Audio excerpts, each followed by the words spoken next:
Hello, Aries. Welcome to Dove and Serpent Tarot. My name is Paul.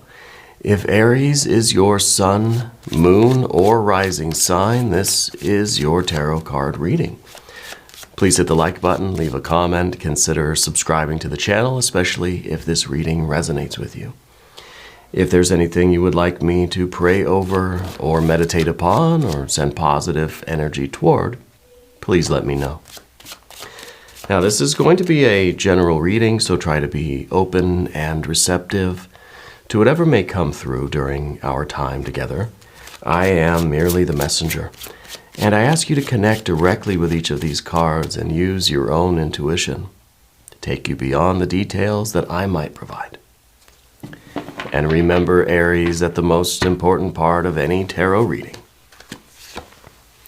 is you. And we've got an Eight of Swords, so there's something in your life right now that you are really trying to figure out, okay? I feel that we keep kind of returning to the same subject and trying to figure it out. Maybe we're trying to understand something from the past. Maybe we're trying to understand something that's happening now or seeing the way into the future, but this is a lot of analysis, a lot of contemplation, a lot of trying to figure things out. And with this card, it kind of feels like we are, we're a donkey who's starving between two bales of hay, you know, because we can't really see the benefit of either one. Like there's no perceivable advantage between any particular option or any particular path before you right now. So it's kind of, you know, we can't see one thing that stands out as being the one or the way that we're kind of stuck in the middle here. And the longer we linger, I think we're just kind of starving, you know? Let's put this into some context, though. We need some more cards around this one, yeah. Because I feel like there's some movement we need to make. There it is. There it is. The Prince of Wands. And the Prince of Wands is a card that says what is needed right now is action, right? Activity. We've got to commit to something. We've got to make a choice, really, and then move in that direction. This is fire, right? And Ten of Pentacles. And this, I think the Ten of Pentacles is us maybe looking for that kind of perfect, ideal path that we want. We want to achieve this Ten of Pentacles. This is the best life, right? Two of Cups, but Eight of Cups.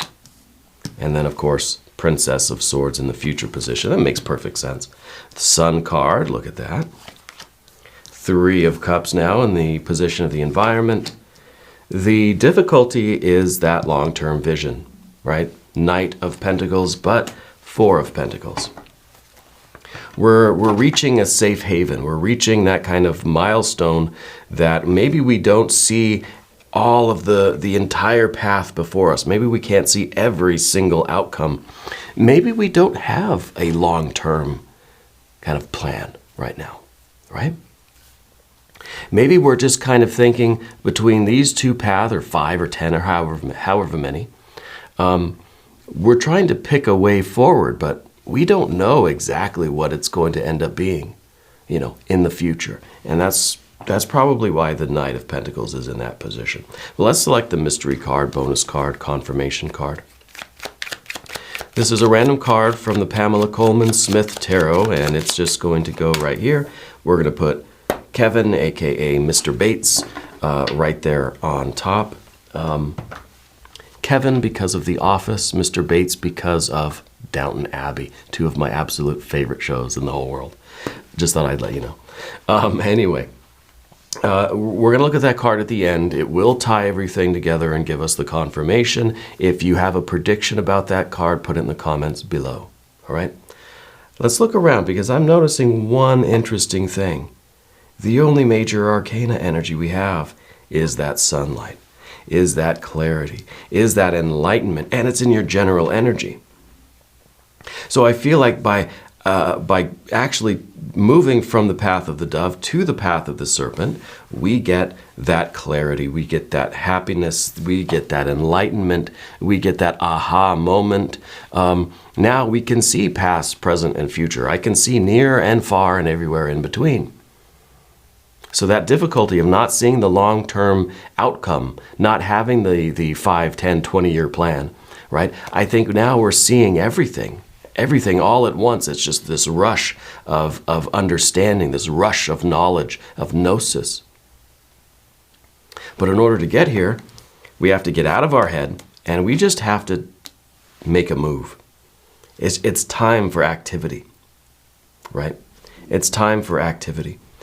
So the Eight of Swords, like I said, this is really, we're not doing ourselves any favors with this card. We keep considering and considering and considering which way to go, what do I want to do, where do I want to take my life. Maybe we're trying to look at the Knight of Pentacles, and we're really trying to see, right? We're trying to see, what is the end result here? What is my long-term plan? How do I get there? Maybe you know what your long-term plan is. Maybe you know what the end result is going to be. Because the Knight of Pentacles is that energy that looks out to the future. The Knight of Pentacles can see what's in the distance. I can see the destination. I can see where I'm going. I can see it all now in every detail. You know, what is the Knight of Pentacles looking at? Well, the 10 of Pentacles. That ideal, perfect result, the end result, the destination, the goal, right? And since you have the 10 of Pentacles down beneath the surface here, I feel now that you're somebody that does know what the end result is. But what do we always say about the Knight of Pentacles? The Knight of Pentacles has to see the end result, but then reverse engineer it, work our way backwards, so we can figure out step by step by step how to get there, how to get here.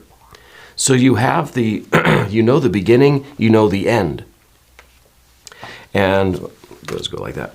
We know the beginning and we know the end, but all the steps in between, I think, we're just not sure.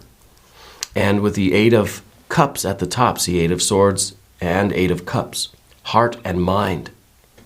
That's just, there's too much of this, too much thinking and feeling, too much introspection, really, right? That we're feeling it and we're thinking about it so much, we're not doing anything, okay? So that's why we've got this Prince of Wands here, to show us that we need action. We need to just begin now. And this is, you know, maybe we don't need to know every step of the way. Maybe we only really need to know the first step. Taking that first step is the most difficult, okay? Now, the Two of Cups in the background position, I think this is the beginning, okay? Like I said, you kind of know the beginning, you know the end. And it's the stages in between that are causing us a little bit of heartache and a little bit of grief and a little bit of kind of overthinking, a little bit of analysis paralysis, right? And I think it's very discouraging too, that we're not able to flesh out a significant plan here. But the Two of Cups, I think, is the beginning. You fell in love with something. And this was a person, this was an idea, this was a place, this was a thing, it was a plant, I don't know.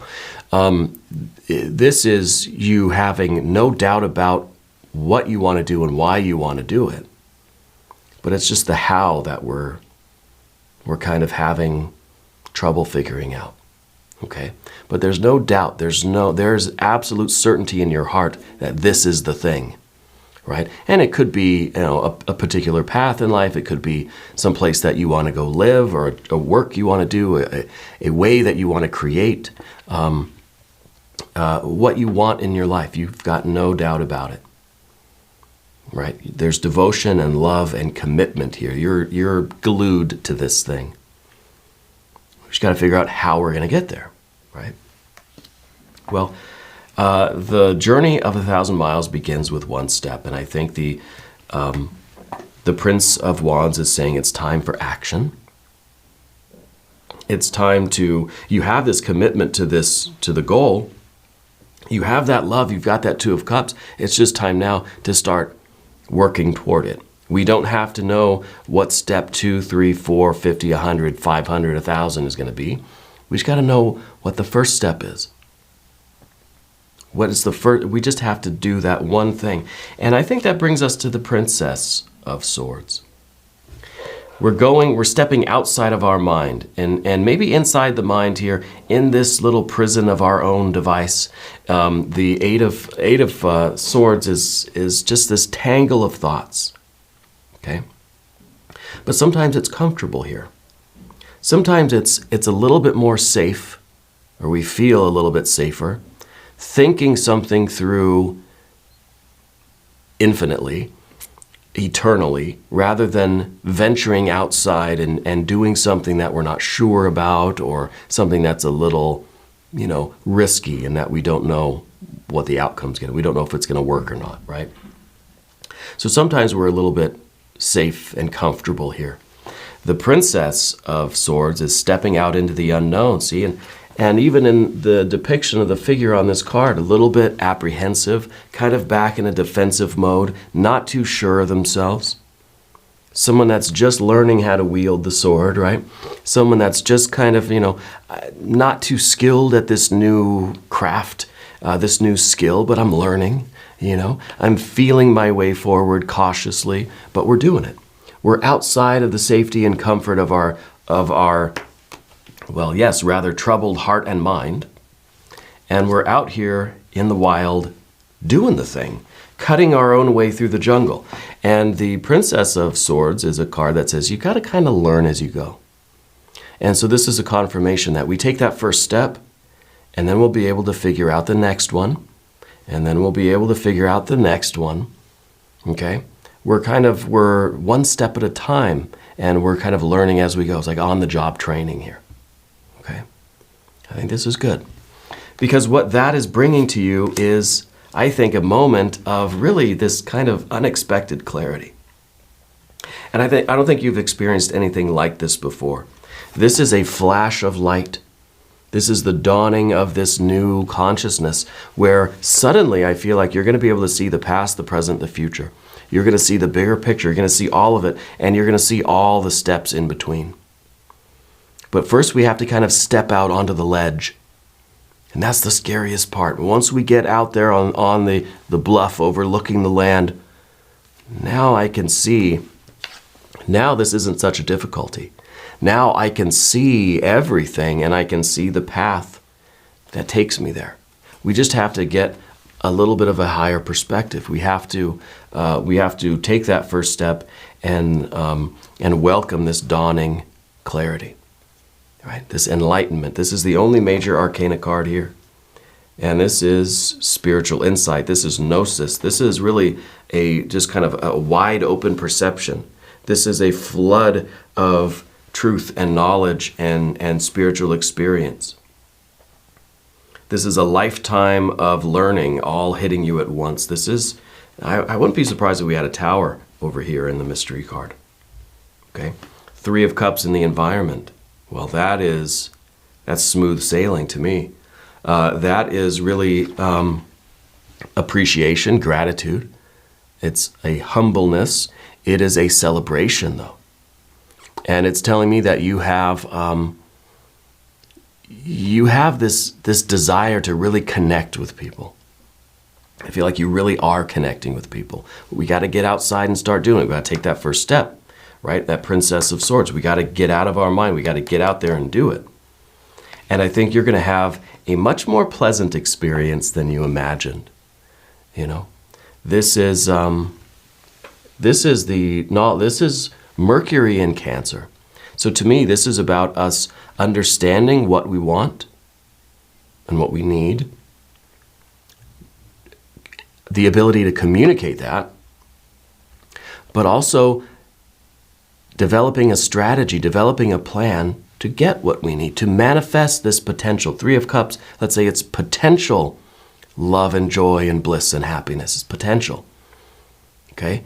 but you know what it is. You know what you want. And now we know how to get it, and we're able to express that. Mercury in Cancer, right?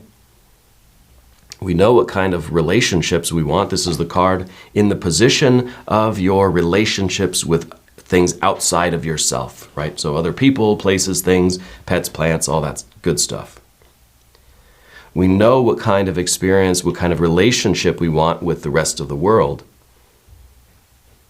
And we know how to turn this 3 into a 9, into a 10. We could get a 9 or a 10 of cups in the mystery card there. So we overcome the obstacle of the perspective and the plan. See, this is someone, the Knight of Pentacles is someone on the ground, right? They're on the plains. The sun here is risen above the mountain, see? We've gotten that higher perspective. So now we're not at the bottom looking up and trying to see kind of how to move through the fields and stuff and through the forest and trying to look around trees and things. No, we've decided to climb a little bit higher, and we can look down, we can see everything out into the distance, and we can see the path before us. And that allows us, 4 of Pentacles, that allows us to get to the kind of first resting place, okay? That gives us, a little bit of security in what we're doing. Now we feel like, okay, we're making progress. This is our first camp, right? We've taken that first step, and this is that first night. We've decided to, put up camp, build a fire, and just hang out. Tomorrow we're going to take the next step. We're on the journey. And this, I think, is really the kind of first milestone for you. So this is, if it's a new job, this is the first day is done. And you feel like you've already got that first day under your belt. First day is in the books, So the second day is going to be a little bit more comfortable. You already know how to drive to the building. You already know how to find your office or whatever, You already kind of know where the coffee machine is and where the break room and the bathroom are, the important things, So there's this feeling of safety and comfortability. And this is kind of like a very good foundation to take the next step. Okay, so just worry about the basics right now. Worry about those important things that you really need. Water, shelter, food, right? The coffee machine, the break room, the bathroom, maybe the exit too, Just worry about those things first, rather than worrying about all of the 1,000 other steps that are going to be involved here. First things first. Yeah. Let's look at the mystery card now. Thank you, Kevin, aka Mr. Bates. Either Tower or 9 or a 10 of Cups, right? If you have a prediction, put it down in the comments. Let's see what we've got. Oh, the Magician. Well, that's even better. Even better, because Mercury in Cancer, remember? And the Magician is Mercury. Okay? Hermes. This is Thoth. This is the wise spiritual perception. This is now the strategy, the knowledge, the understanding, the wisdom to create exactly the kind of life that we want. So it's really about taking this water energy here, and we're not worried about this anymore. We felt this before, but now we're moving into this 3 of Cups, and we're taking this 3 of Cups, this will, this potential, and we know exactly how we're going to manifest it. And we know it's going to be a long process. We know it's going to be step by step by step. We know what the end result is that we want, and Mercury is that energy that can adapt. This is the Magician, right? The Magician can take any materials, anything around, and create whatever, a spectacle, a show, create wonder, create mystery, can create magic, can build and mold and shape the reality that you want. Okay. Mercury Hermes also reminds us to have a sense of humor about things, right? Hermes was always kind of the trickster, the jokester, like to play practical jokes and pranks on the other gods and goddesses. So this is a reminder that we've got to have fun with it. This isn't a situation that is just kind of towering above us and we are trembling. No, this is our performance. This is our reality, right? You're the magician. And you can mold this however you want it to go. Whatever you want it to be, it can be for you. And I think we do that step by step. We learn as we go. We think of we take care of the basics first. Yeah. Very good. This is really adaptability. Yeah. And the ability really to kind of to be the master of the moment, to be the magician of your own life. We're going to do an extended reading too. If you want to stick around, there is a link up top. There's one down below. New readings for Aries, Mondays and Fridays, 6 a.m. Chicago time. If you haven't subscribed yet, please do. It is totally free. Does not cost anything. And you can leave a comment for me. Let me know where in the world you're watching from. I want you to know that you're the most important part of Dove and Serpent Tarot. I thank you and I love you, and we're all in this together.